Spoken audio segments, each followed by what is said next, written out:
Twisted Metal is, as the title suggests, pretty twisted. It is a load of fun. This comes from Peacock, which kind of makes me worried because Peacock is not doing very well financially. And I'm hoping it'll get season 2. So season 1 basically follows the two protags over here. You've got Stephanie Beatrice as Quiet, and you've got Anthony Mackie as John Doe. John Doe's job is basically a courier. They call him the milkman, and he has a deadline where he has to pick up something and bring it back. And if he does it, if he actually manages to do it, he gets to live in a utopia place. So this is all set in the future, in a sort of post-apocalyptic world where nukes have gone off. And this is kind of based on the video games of, well, the same name. These games came out in the sort of early 90s, I think maybe late as early 2000s. I could be wrong there, on the PlayStation. I think I played the second one, or sorry, the game that landed on the PlayStation 2. Wasn't really my sort of genre. It's kind of like a Crash Derby game where you drive around, you kit your cars out with rockets and all that kind of shit and blow people up while you're trying to get from A to B in a race. And they don't really do that until the last episode in this. So people who are big fans of the game might be disappointed in that. No, instead what we have over here is a prequel, or of sorts.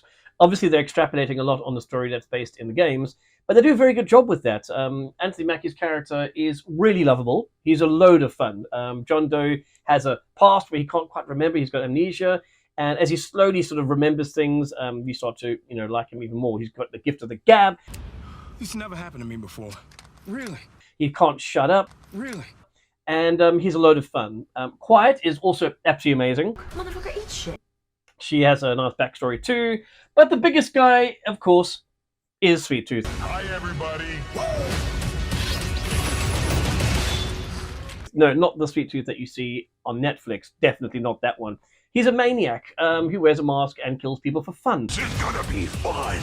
And it's amazing how you can get these three elements, which look terrible on paper, to be completely honest with you, but actually manage to throw in there quite a lot of poignant moments. Sweet Tooth actually has a past that's tragic, and you actually feel for him, for one moment anyway, until he's stepping on the heads of his parents. But yeah, it's a really, really crazy, crazy show. And it's followed by Thomas Hayden Church as Agent Stone. So it's a very sort of formulaic idea that in the future you've got a cop who controls all the roads, and you have to get passes to get past roadblocks.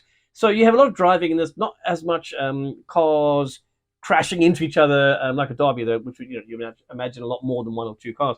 But as I mentioned in the last episode, you do get that. It does throw in a whole bunch of stuff for the second season, if we get one. As I say, I really hope that they do go with one. In particular, they have a character who promises wishes, and in the games, they promise these wishes. I think his name's Cyclops in this series. And basically, the second season is set up at the end, and it's a lot of fun. It really is. There's some bad CGI, but it's so bad it's good, if you know what I mean. This is definitely a B-grade, deliberately B-grade movie. I mean, the 10 episodes, of which each runs about 30 minutes long, cost about $54 million to make, or $45 million, somewhere around that to make. So not that expensive, considering the amount of wreckage that takes place in this, and it is a lot of fun. And it's actually sometimes nice to just watch a movie that is just a lot of fun. You don't have to think too much about it. Yes, there's some, as I mentioned, poignant moments. But yeah, this is just crazy. It's all over the place. You've got the religious fanatics hunting you down. You've got the cops trying to hunt you down. Not quite sure which one's worse. But yeah, each of the characters are a lot of fun. And I can highly recommend it. This is hope that Peacock doesn't go bust. And if it does, somebody else picks up the show. I would give this easily a 7.5 to 8 out of 10. But that's because this movie tickled me in a lot of ways, some of which are probably not legal. Catch you guys later.